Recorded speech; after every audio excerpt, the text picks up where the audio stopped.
Bihar news में स्वागत है आपका दोस्तों। मैं हूं फिरदौस गनी और आप देख रहे हैं केडीबी लाइव। दोस्तों आज हो चुका है 2 मार्च 2024। तो आज की पूरे बिहार की टॉप न्यूज लग रहे हैं आपके लिए। दोस्तों वीडियो शुरू करने से पहले आपको बता दें कि अगर आप नए आए हैं इस चैनल पर तो फिर चैनल को सब्सक्राइब करके बेल आइकन को प्रेस कर दीजिए और साथ ही वीडियो को लाइक कर दीजिए, अपने दोस्तों के साथ शेयर भी कीजिए। तो चलिए शुरू करते हैं आज की पूरे बिहार की टॉप न्यूज। दोस्तों आज बिहार न्यूज की शुरुआत टॉप हेडलाइन के साथ करते हैं। तो बात करते हैं कि 9वीं फेल महाज्ञानी तेजस्वी। प्रशांत किशोर ने लालू यादव के लाल से पूछा जीडीपी का मतलब। बिहार को 3 जोड़ी अमृत भारत एक्सप्रेस ट्रेन और मिलेगी, इन रेलवे स्टेशनों से होगा संचालन।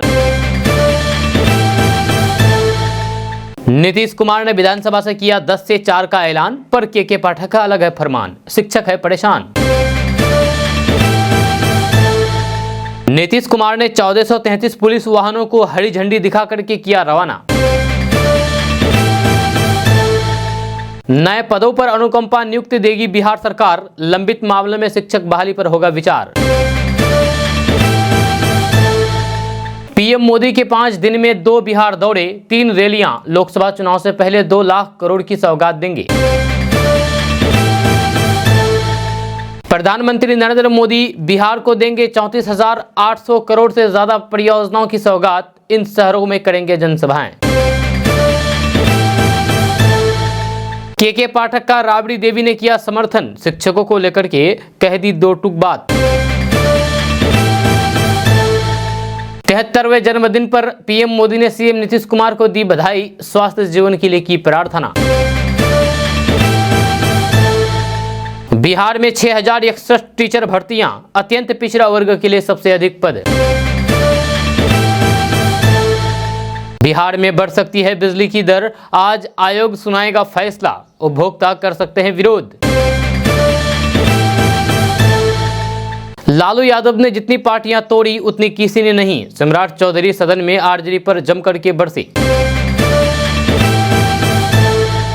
बिहार विधानसभा से एक दिन में 10 बिल पारित, भ्रष्टाचार और माफिया राज सफाया करेगी इस नीतीश सरकार। किसी को बेड मिला तो गद्दा नहीं, कोई फर्श पर लेटने को मजबूर। बिहार के स्वास्थ्य विभाग की फिर से खुली पोल, नसबंदी शिविर में दिखी बड़ी लापरवाही। बिहार की अजीबोगरीब सरकार, बजट बनाता कोई और पढ़ता कोई और है। जनविश्वास यात्रा के आखिरी दिन तेजस्वी ने नीतीश सरकार को दिखाया आईना। बिहार के व्यापारियों के लिए खुशखबरी, कर राशि का 35% और पेनल्टी राशि का 10% देकर के कर विवाद से पाएंगे छुटकारा, विधेयक हुआ पास। बिहार के इस गांव में लड़का वाले लड़की पक्ष को देते हैं दहेज, सदियों से चल रही है 13 रुपए वाली परंपरा। मंदिर मस्जिद पर फिर बोले राजद नेता, रामराज को लेकर के भाजपा से पूछा ये तीखा सवाल। आरजेडी से बागी विधायकों पर होगी कार्रवाई, तेजस्वी यादव ने ले लिया है फैसला, जाने सब कुछ। दोस्तों बात करेंगे विस्तार से। तो बात करते हैं कि तेजस्वी यादव ने जनविश्वास यात्रा के नाम पर बिहार की जनता को एनडीए के खिलाफ भड़काने और अपने पक्ष में लाने के लिए भरपूर प्रयास किया और पसीना बहाया। इस बीच जनसुराज के सूत्रधार प्रशांत किशोर ने तेजस्वी यादव पर जम करके हमला बोला है। उन्होंने कहा कि बिहार में जो स्कूल नहीं गया, फेल हुआ, जब पिछले बेंच पर बैठा वही यहाँ का नेता है, जब वही बता रहा है कि यहाँ विकास हो रहा है, उसे विकास लिखने तक नहीं आता है। इस शब्द को लिखने में बड़ी ई का मात्रा में का प्रयोग होता है या फिर छोटी ई का। जहां अभी आपने कुछ दिन पहले देखा होगा कि यहाँ के महाज्ञानी तेजस्वी यादव ने कहा कि जीडीपी तो सबसे ज्यादा बिहार की है, जहां उनको ये समझ ही नहीं आ रहा है कि जीडीपी आखिर है क्या। तेजस्वी यादव से प्रशांत किशोर ने पूछा है कि अगर बिहार का जीडीपी सबसे ज्यादा है तो फिर 28वें नंबर पर कौन सा राज्य है। जब ग्रॉस डोमेस्टिक प्रोडक्शन के मामले में बिहार देश सबसे पिछले पायदान 28वें नंबर पर है, लेकिन तेजस्वी कैमरे पर कह रहे हैं कि देश में सबसे ज्यादा जीडीपी तो हम लोगों का है। प्रशांत किशोर ने कहा है कि किसी अफसर ने बताया होगा कि सर जीडीपी में ग्रोथ हम लोगों का सबसे बेहतर है। तेजस्वी यादव को जीडीपी और इनमें से ग्रोथ का अंतर ही समझ में नहीं आ रहा है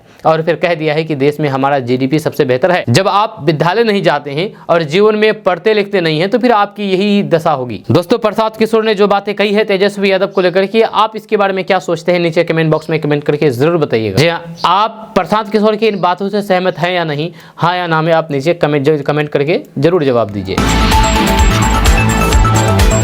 दोस्तों, के पाठक बिहार छोड़कर के दिल्ली जा रहे हैं। जय केंद्रीय प्रतिनियुक्ति के आवेदन को नीतीश सरकार ने मंजूरी दे दिया है। हालांकि के पाठक ने बिहार छोड़ने से पहले ही बड़ा फैसला किया है। जय शिक्षा विभाग ने 2 को छोड़ करके राज्य के सभी विश्वविद्यालय के कुलपतियों, कुल सचिवों एवं परीक्षा नियंत्रकों के वेतन पर रोक का आदेश जारी कर दिया। इन विश्वविद्यालयों के बैंक खाते का संचालन भी रोक दिया है। ये कार्रवाई बुधवार को शिक्षा विभाग की ओर से बुलाई गई बैठक में इनकी अनुपस्थिति के नाम पर हुई है। जहाँ कुलपति और फिर कुल सचिवों को कारण बताओ नोटिस भेज करके 2 दिनों में जवाब देने की भी मांग की है। जवाब असंतोष रहा तो फिर इन सब के विरुद्ध आईपीसी की विभिन्न धाराओं के विरुद्ध प्राथमिकी भी दर्ज की जाएगी।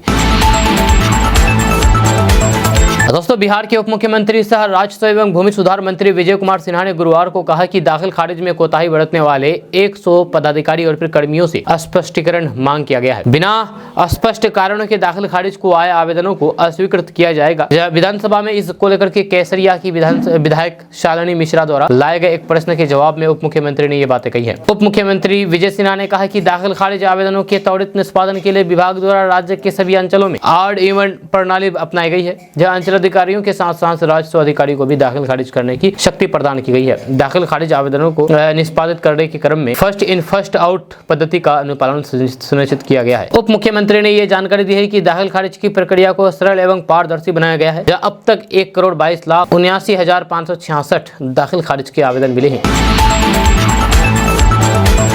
दोस्तों, बिहार में जल्द ही 3 जोड़ी अमृत भारत एक्सप्रेस ट्रेनें और मिलने वाली है। जहाँ उत्तर बिहार की रेलगाड़ियों को इनका लाभ मिलेगा। जहाँ आने वाले दिनों में मुजफ्फरपुर, समस्तीपुर और बरौनी से एक जोड़ी अमृत भारत ट्रेन का परिचालन होगा। जहाँ अमृत महोत्सव के मौके पर अमृत भारत ट्रेन की घोषणा हुई थी। जब फिलहाल फैक्ट्री में 25 जोड़ी ट्रेन बनकर के तैयार है। जयपुर मध्य रेलवे मुख्यालय के एक अधिकारी के मुताबिक जल्द ही अलग अलग रेल खंडों को नवनिर्मित अमृत भारत ट्रेन दी जाएगी। इसको लेकर की कागजी प्रक्रिया शुरू हो गई है। वर्तमान में देश भर में 2 जोड़ी अमृत भारत ट्रेन का परिचालन किया जा रहा है। इसमें से एक दरभंगा और फिर दूसरा मालदा चलाई जा रही है। अमृत भारत ट्रेन की अधिकतम रफ्तार 130 किलोमीटर प्रति घंटे तक है।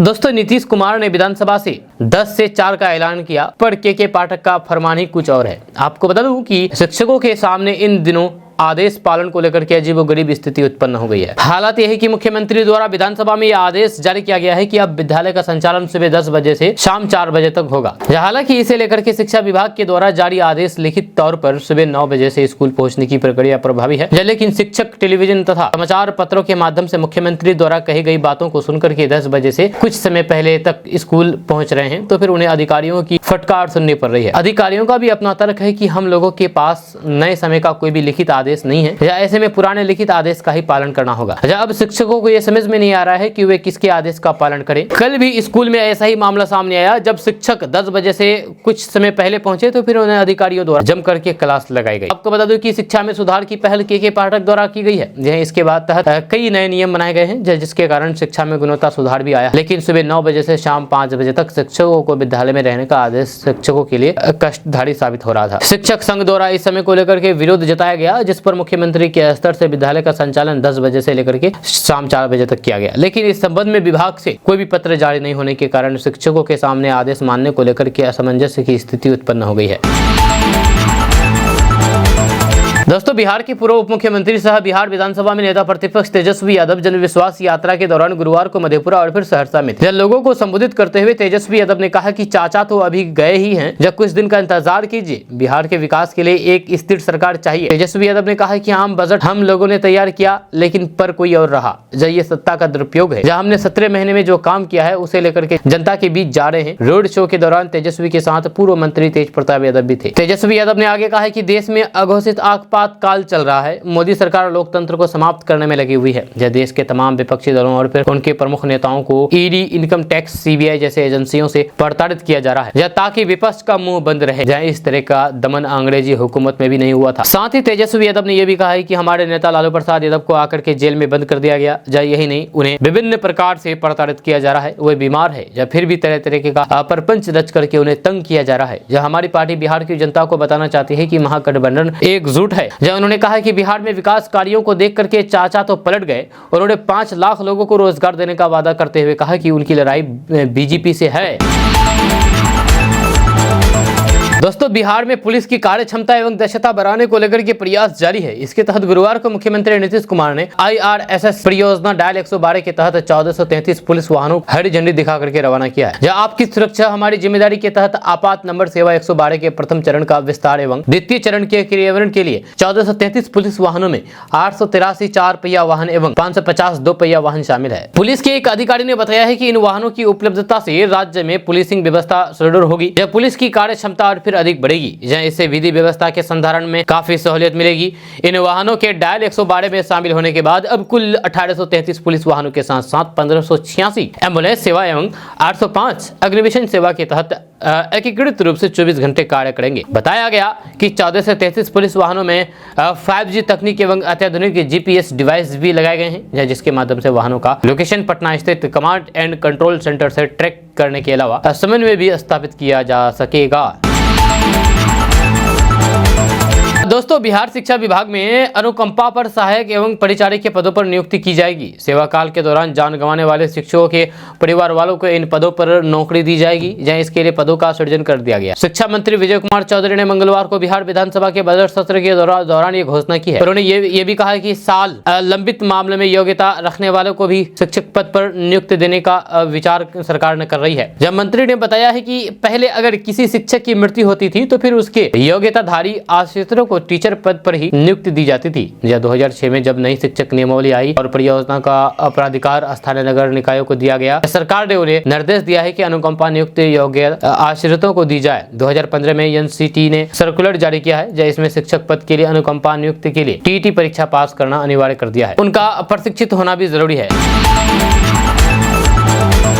दोस्तों, लोकसभा चुनाव की तारीखों के ऐलान से पहले प्रधानमंत्री नरेंद्र मोदी 5 दिनों के भीतर 2 बार बिहार आएंगे। जी हाँ, आगामी 2 मार्च को वे औरंगाबाद और बेगूसराय, जब 6 मार्च को बेतिया में जनसभा को संबोधित करेंगे। इस दौरान पीएम मोदी बिहार को 2 लाख करोड़ से अधिक की योजनाओं की सौगात देंगे। जब पीएम मोदी का लगभग 20 महीने बाद बिहार दौरा होगा। जब पिछली बार जब पीएम मोदी बिहार आए थे तो फिर उस समय एनडीए की ही सरकार थी। जब बीच के दिनों में महागठबंधन सरकार के दौरान उनका बिहार का दौरा नहीं हुआ। अब जब उनका राज्य में रैली होने वाली है तो फिर बिहार में फिर से एनडीए की सरकार बन चुकी है। आधिकारिक जानकारी के अनुसार औरंगाबाद में प्रधानमंत्री नरेंद्र मोदी केंद्रीय सड़क एवं परिवहन राजमार्ग मंत्रालय की 11 परियोजनाओं की सौगात बिहार वासियों को देंगे। इसकी लागत 18,188 करोड़ है। इसी तरह रेलवे की 4 परियोजनाओं की लागत 826 करोड़ है। जल शक्ति मंत्रालय की 12 योजनाओं की लागत 2188 करोड़ है। इस तरह औरंगाबाद में पीएम कुल 21,203 करोड़ की योजनाओं की सौगात देंगे। वहीं बेगूसराय में प्रधानमंत्री रेलवे की 3917 करोड़ की योजनाओं की सौगात देंगे। इसके अलावा इंडियन ऑयल कॉर्पोरेशन और फिर अन्य केंद्रीय मंत्रालयों की 1,56,000 करोड़ की योजनाओं की सौगात बिहार वासियों को देंगे। इस तरह बेगूसराय में कुल 1,60,000 करोड़ की योजनाओं की सौगात बिहार को देंगे। बेगूसराय से लॉन्च होने वाली राष्ट्रव्यापी योजनाओं में से 29,000 करोड़ की परियोजनाएं बिहार के लिए है। दोस्तों, एक बड़ी खबर सामने आई है। बड़ी खबर यह है कि के पाठक का राबड़ी देवी ने समर्थन किया। जी हां, आपको बता दूं कि लालू प्रसाद यादव की पत्नी पूर्व मुख्यमंत्री राबड़ी देवी ने के पाठक का समर्थन किया। जब बिहार विधानमंडल परिसर में मीडिया से रूबरू होते हुए पूर्व मुख्यमंत्री राबड़ी देवी ने कड़क मिजाज वाले IAS अफसर पर बड़ा बयान दिया और कहा है कि उन्होंने जो फैसला लिया है वह सही लिया है। जब नौकरी पर जाने में क्या हर्ज है, जब जॉब कीजिएगा तो फिर घर में बैठे तो नहीं कीजिएगा, जब फिर जाने में क्या हर्ज है। इसके साथ ही पाला बदलने वाले विधायकों पर राबड़ी देवी ने 2 टूक बयान दिया और कहा कि ये बेशर्म लोग हैं जो 10 और 20 करोड़ रुपए लेकर के भाग रहा है। इन्हें शर्म आनी चाहिए, इन्हें इस्तीफा दे देना चाहिए। वहीं राबड़ी देवी ने करारा पलटवार करते हुए कहा कि अगर तेजस्वी यादव और RJD के पास कोई नीति नहीं है तो फिर ये विधायक कहां से जीत कर आए हैं। दोस्तों, बिहार के मुख्यमंत्री नीतीश कुमार का कल जन्मदिन था। वह कल 73 साल के हो गए हैं। इस मौके पर देश के प्रधानमंत्री नरेंद्र मोदी जी ने सोशल मीडिया प्लेटफॉर्म एक्स के जरिए उन्हें जन्मदिन की बधाई दी है। जहां उन्होंने एक्स पर पोस्ट करते हुए लिखा है कि बिहार के मुख्यमंत्री नीतीश कुमार को जन्मदिन की शुभकामनाएं। मैं उनके लंबे और स्वस्थ जीवन के लिए प्रार्थना करता हूं। आपको बता दूं कि बिहार के मुख्यमंत्री नीतीश कुमार आज 73 साल के हो गए हैं। जहां नीतीश कुमार वर्षों से यानी कि करीब 17 साल से बिहार की सत्ता पर काबिज है। जहाँ 17 साल पहले बिहार की सत्ता पर यानी कि साल 2005 में जब नीतीश कुमार बिहार के मुख्यमंत्री की कमान संभाले, तब से आज तक नीतीश कुमार बिहार के मुख्यमंत्री रहे हैं। हालांकि कई बार अप डाउन की स्थिति आई, लेकिन आज तक मैदान छोड़ करके नहीं भागे। जहां आज नीतीश कुमार 73 साल के हो गए हैं। बिहार सहित पूरे देशवासी उन्हें बधाई दे रहे हैं। यहाँ तक कि प्रधानमंत्री नरेंद्र मोदी ने भी उन्हें बधाई दी है। दोस्तों, बिहार में इन दिनों सरकारी स्कूलों की टाइमिंग को लेकर के काफ़ी सख्ती है। जब शिक्षा विभाग के एसीएस के पाठक की सख्ती के चलते शिक्षक स्कूल टाइम पर पहुंच रहे हैं, लेकिन सासाराम में से जो मामला सामने आया है उसमें तो यही लग रहा है कि इन मास्टर साहब पर के पाठक की सख्ती का कोई असर नहीं है। दरअसल नौहट्टा थाना क्षेत्र के कैमूर पहाड़ी पर स्थित मध्य विद्यालय कोरहास के शिक्षक रविशंकर भारती ने शराब के नशे में स्कूल की छुट्टी कर दी, जिसके बाद नाराज ग्रामीण स्कूल पहुंचे और फिर शिक्षक के हाथ पांव बांध करके पुलिस के हवाले कर दिया। जहां पुलिस ने नशे में होने की पुष्टि के बाद शिक्षक को गुरुवार को न्यायिक हिरासत में भेज दिया है। दरअसल बुधवार की सुबह शिक्षक रविशंकर भारती शराब पीकर के स्कूल पहुंचे और फिर बच्चे की छुट्टी कर दी। बच्चे जब घर पहुंचे तो अभिभावकों ने पूछा है कि अभी क्यों आए हो, अभी क्यों आ गए इतनी जल्दी। तो बच्चों ने बताया है कि सर ने स्कूल की छुट्टी कर दी। उसके बाद क्या था, फिर ग्रामीण आए और आक्रोशित ग्रामीण स्कूल पहुंचे तो फिर शिक्षक को नशे में पाया। ग्रामीण उनके दोनों हाथ पैर बांध करके जंगल में बाइक तक ले गए। जब बाइक पर जबरदस्ती बैठाया तथा उसे 50 किलोमीटर दूर नौहट्टा थाना लाकर के पुलिस को सौंप। जब बीईओ सचिदानंद शाह ने बताया है कि नियोजित इकाई को कार्रवाई के लिए पत्र लिखा जाएगा। जहां वहीं जिला शिक्षा पदाधिकारी ने बताया है कि गिरफ्तारी होने के बाद शिक्षक को निलंबित कर दिया गया है। आपको बता दूं कि शराब पीकर के स्कूल पहुंचने का ये कोई पहला मामला नहीं है। जहाँ इससे पहले बीते महीने में खगड़िया में 2 शिक्षक शराब के नशे में स्कूल पहुंचे थे और कई दिनों से नशे में विद्यालय पहुंचे थे। जी हाँ, और फिर बच्चों को गाली गलौज करते थे, जिसके बाद ग्रामीणों ने दोनों को कमरे में बंद करके पुलिस को इस बात की सूचना दे दी और फिर आरोपी शिक्षकों को गिरफ्तार कर लिया गया था।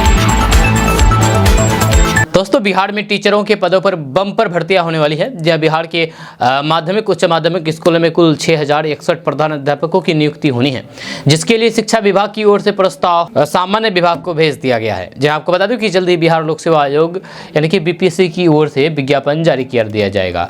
बिहार में होने वाली टीचर भर्ती में सबसे अधिक अत्यंत पिछड़ा वर्ग के लिए आरक्षित है। जहाँ इस वर्ग के लिए 1595 पद आरक्षित है। इसके बाद सामान्य वर्ग के लिए पदों की संख्या 1340 निर्धारित की गई है। यह एससी के लिए 1283 पदों पर भर्तियां होगी। यह इसी तरीके से पिछड़ा वर्ग के लिए 1139 पद होंगे। जहाँ वहीं आर्थिक रूप से कमजोर वर्ग के 576 पदों पर भर्तियां होंगी। जब प्रखंड की बात करें तो सबसे अधिक भर्तियां तिरहुत प्रखंड में होगी। यहाँ पर 1361 पद निर्धारित है। इसके बाद दरभंगा में 815 पद नियुक्ति होगी। वहीं पर पटना प्रखंड में 765 पदों पर भर्तियां होनी है। पूर्णिया में यानी कि पूर्णिया प्रमंडल में यह संख्या 696 है। इसी तरह छपरा मंडल में 611 पद, मगध प्रमंडल में 603 पदों पर नियुक्तियां होंगी। बिहार के डिप्टी सीएम सम्राट चौधरी ने विधायकों की खरीद फरोख्त के मुद्दे पर आरजेडी सुप्रीमो लालू प्रसाद यादव पर जमकर के निशाना साधा है। जब विधान परिषद में भोजनावकाश के बाद शुरू हुई दूसरी पाली में गुरुवार को सम्राट चौधरी ने बिहार विनियामक आयोग 2024 विधेयक 2024 पेश किया। ये विपक्ष के वॉकआउट के बाद सर्वसम्मति से पारित हो गया है। इस दौरान उन्होंने आरजेडी पर जमकर के हमला बोला। सम्राट चौधरी ने कहा कि लालू प्रसाद यादव ने जितनी पार्टियां तोड़ी है उतनी आज तक किसी ने नहीं तोड़ी। ऐसी कोई भी पार्टी नहीं जिसे आरजेडी ने तोड़ी नहीं। जहां उन्होंने कहा कि विधानसभा में राष्ट्रीय जनता दल ने यानी कि आरजेडी ने 12 फरवरी को विश्वास मत के दौरान लोकतंत्र के चीरहरण का जो प्रयास किया था, इस पूरे मामले की जांच चल रही है। दोषियों के खिलाफ कार्रवाई होगी। विश्वास मत के दौरान इनके जबरदस्त नाटक की हकीकत सामने आ गई तो फिर जनता के सामने ये शर्मसार हो जाएंगे। सम्राट चौधरी ने सदन में कहा कि लालू प्रसाद यादव मुख्यमंत्री बने तो फिर चारा खा गए, दूसरी बार रेल मंत्री बने तो जमीन लेकर के नौकरी दी। 1990 से 2005 के बीच लालू राबड़ी के कार्यकाल में 1 लाख युवाओं को भी नौकरी नहीं मिली थी, जबकि 2005 से 2020 के बीच नीतीश कुमार के कार्यकाल में 7,50,000 लोगों को सरकारी नौकरियां दी गई। वहीं पर मुडेठा के सवाल पर सम्राट चौधरी ने कहा कि अयोध्या में वे राम के चरणों में अपनी पगड़ी और फिर बाल को समर्पित करेंगे। आरजेडी एमएलसी सुनील सिंह को उन्होंने कहा कि आपको भी साथ लेकर के चलेंगे। इससे पहले सुनील सिंह ने सम्राट चौधरी की पगड़ी पर कटाक्ष करते हुए कहा था कि वचन के पक्के हैं तभी मुरेठा नहीं खोले हैं। दोस्तों, बिहार विधानसभा में गुरुवार को नीतीश सरकार ने 10 विधेयक पारित किया, यानी कि 10 बिल पास कर लिया। इसमें सबसे अहम बिल भ्रष्टाचार और माफिया राज पर अंकुश लगाने से जुड़ा हुआ है। जय नीतीश सरकार के मंत्रियों ने अपने विभाग से संबंधित बिल गुरुवार को विधानसभा में चर्चा के लिए पेश किया। इसके बाद ध्वनि मत से उन्हें सदन में पारित कर दिया गया।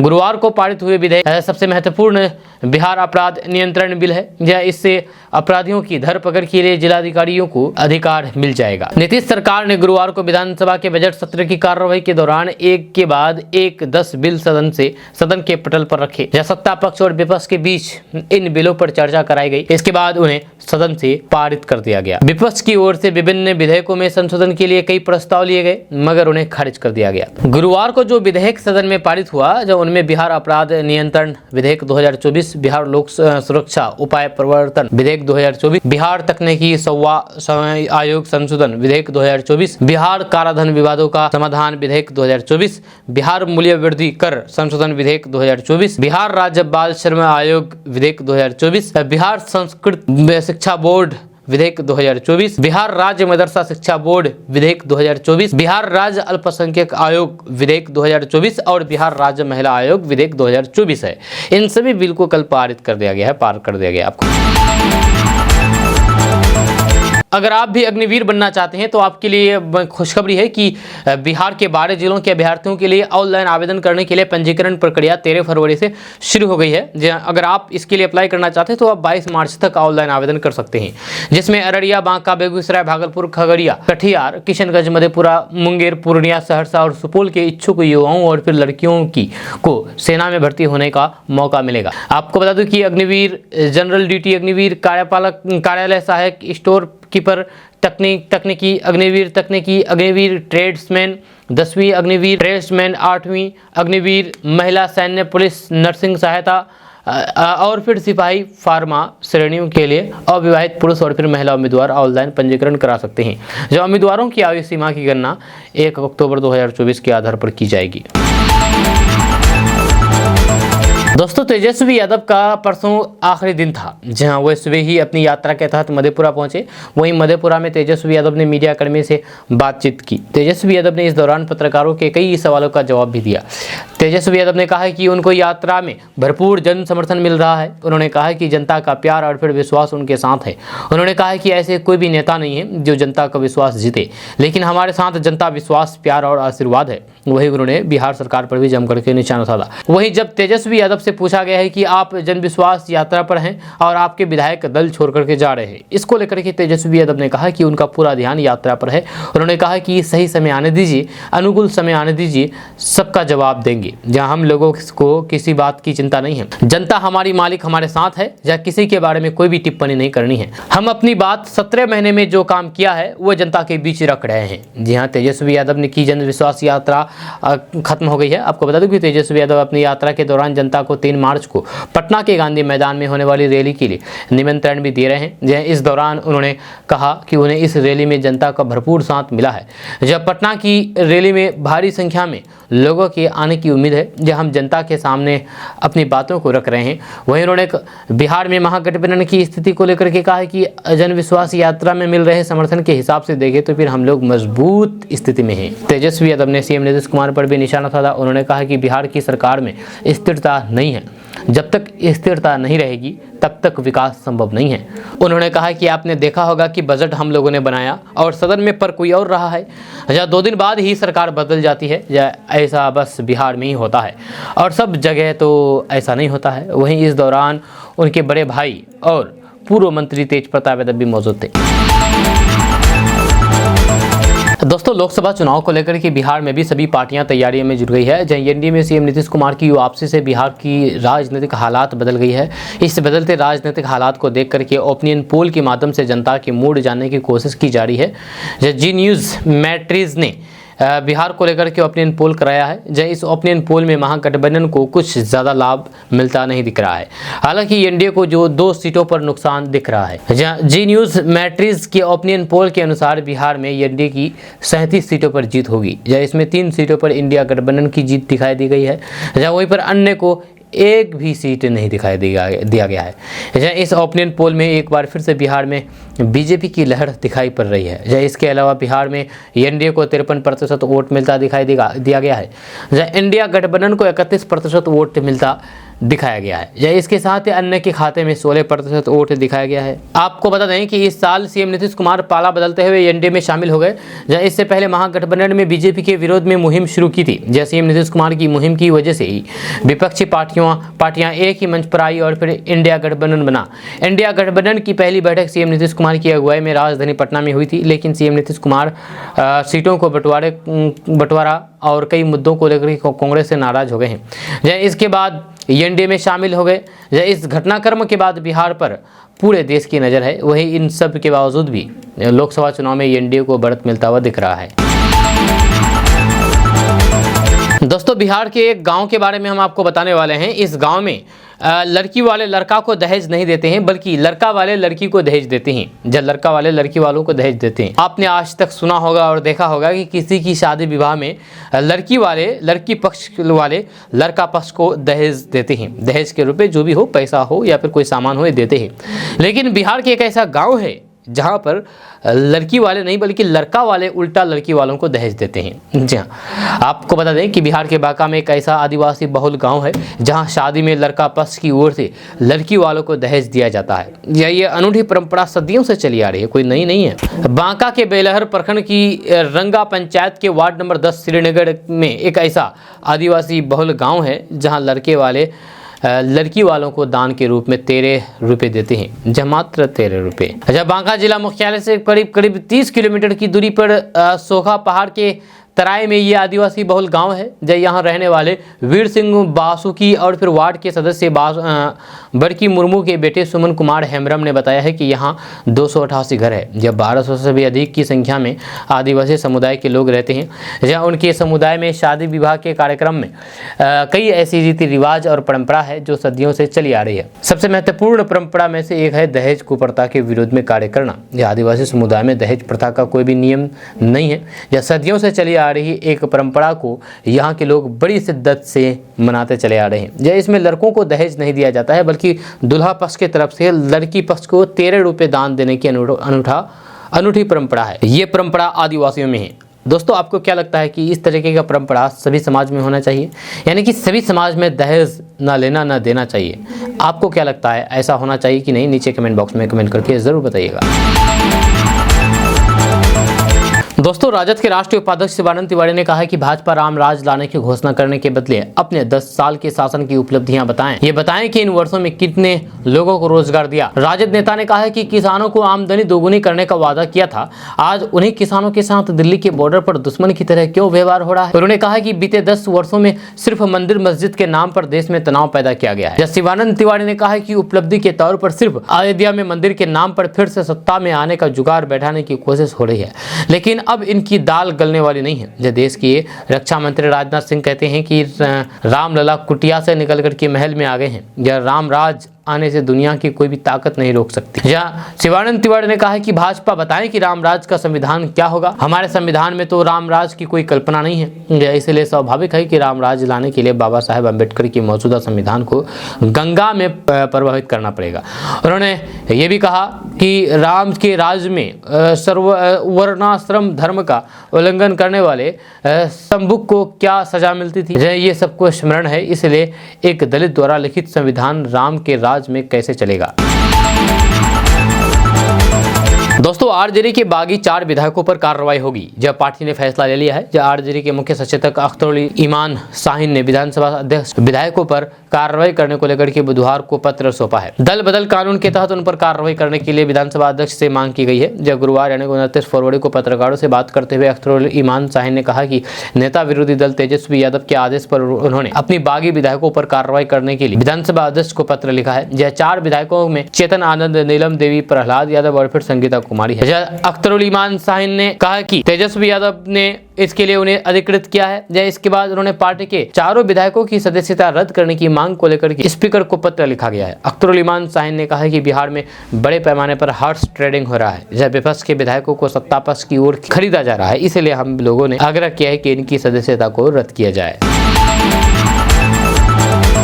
दोस्तों, लोकसभा 2024 के रण के लिए बिसात बिछ गया है। लोकसभा चुनाव में नीतीश कुमार के एनडीए के साथ मिलकर के चुनाव लड़ने पर विपक्षी दलों के इंडिया गठबंधन के लिए बड़ा झटका ही नहीं बल्कि सियासी चुनौतियां भी होगी। जब विपक्षी गठबंधन के लिए मुस्लिम यादव समीकरण के सहारे भाजपा 2024 की लड़ाई आसान नहीं, क्योंकि भाजपा का लक्ष्य 50% वोट का है।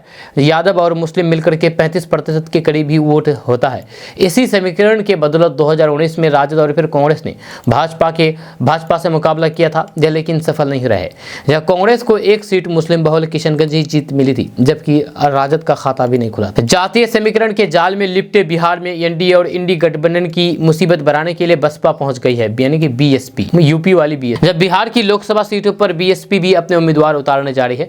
बीएसपी ने बक्सर लोकसभा सीट से अपना प्रत्याशी उतारने की घोषणा कर दी है। जहां और साथ ही साथ ये भी बताया गया है कि बीएसपी बिहार के पूरे लोकसभा सीटों पर चुनाव लड़ेगी, यानी कि बिहार की 40 सीटों पर हमारी पार्टी पूरी ताकत के साथ लोकसभा चुनाव लड़ने जा रही है, यह कहना है बीएसपी के नेताओं का। जब बीएसपी के नेताओं का कहना है कि इस बार बिहार में बीएसपी भी अपना ताकत दिखाएगी। पार्टी द्वारा बाकी सीटों पर भी प्रत्याशी को लेकर के चर्चा हुई है।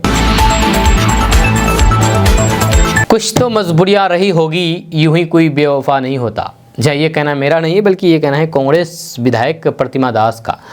आपको बता दूं कि बिहार में मुख्यमंत्री नीतीश कुमार के पाला बदलने के बाद से विधायकों के भी पलटी मारने का चलन शुरू हो गया है। जहां हाल ही में कांग्रेस के 2 विधायक और फिर राजद के 1 विधायक ने पाला बदल लिया था। वहीं अब एक और कांग्रेस नेत्री के पाला बदलने की सुगबुगाहट तेज हो गई है। जब कांग्रेस की महिला विधायक प्रतिमा दास के बयान के बाद से ही सियासी चर्चा तेज हो गई है। जब प्रतिमा दास का कहना है, यानी कि जो कांग्रेस की विधायक प्रतिमा दास जी हैं, उनका कहना है कि माहौल बन गया है, लोकतंत्र खतरे में है। विश्वास मत के दिन भी भाजपा और जदयू के विधायक नाराज होकर के क्रॉस वोटिंग कर रहे थे। जब लोकतंत्र खतरे में है, इसलिए राजनीतिक पार्टियों को चाहिए कि वे अपने विधायकों को इज्जत देते हुए उनकी बातों को तरजीह दें। जब उनसे सवाल किया गया कि जिन विधायकों ने कांग्रेस से किनारा किया तो फिर क्या उन्हें पार्टी इज्जत नहीं दे रही थी, तो पत्रकारों के सवाल का जवाब देते हुए प्रतिमा दास ने शायराना अंदाज में कहा कि कुछ तो मजबूरियां रही होगी, यूं ही कोई बेवफा नहीं होता। जब कांग्रेस की महिला नेत्री के इस जवाब के बाद से संभावनाओं की सियासी को हवा मिल गई है। जी हाँ, हेलमेट नहीं पहनना तो ट्रैफिक नियम तोड़ने में पहले से शामिल था, लेकिन अब हेलमेट सही से नहीं पहनना भी ट्रैफिक नियम में शामिल हो चुका है। इतना ही नहीं, इसके लिए ट्रैफिक पुलिस 1000 से 2000 रुपए तक का चालान भी कर रही है। जी हाँ, हालांकि इस नियम को जानने के बाद भी कई लोग हेलमेट पहनते नहीं है या फिर हेलमेट को पहन तो लेते हैं लेकिन उसे पहनने में भी गलती कर देते हैं। ऐसे में हम आपको हेलमेट को सही तरीके से पहनने का तरीका बता रहे हैं ताकि आप सेफ रहें, सावधान रहें और चालान से बचें। अब आप सोच रहे होंगे कि आखिर हेलमेट को किस तरह से पहना जाए, तो आपको बता दूं कि 2 व्हीलर चलाने या फिर ऊपर पर बैठने से पहले हेलमेट पहनना बहुत जरूरी होता है। ये इसलिए जरूरी है ताकि एक्सीडेंट के समय आपके सिर पर कोई भी चोट नहीं आए। एक्सीडेंट के ज्यादातर केस में सिर पर चोट लगने की वजह से लोग अपनी जान गंवा देते हैं। ऐसे में आप जब भी हेलमेट पहनते हैं तो फिर इस बात का ध्यान रहे कि वे आपके सिर पर एकदम अच्छी तरीके से फिक्स हो जाए। वहीं पर हेलमेट पहनने के बाद स्ट्रिप को लगाना भी आप बिल्कुल भी ना भूलें। जहाँ कई बार लोग सिर्फ चालान से बचने के लिए हेलमेट का इस्तेमाल करते हैं,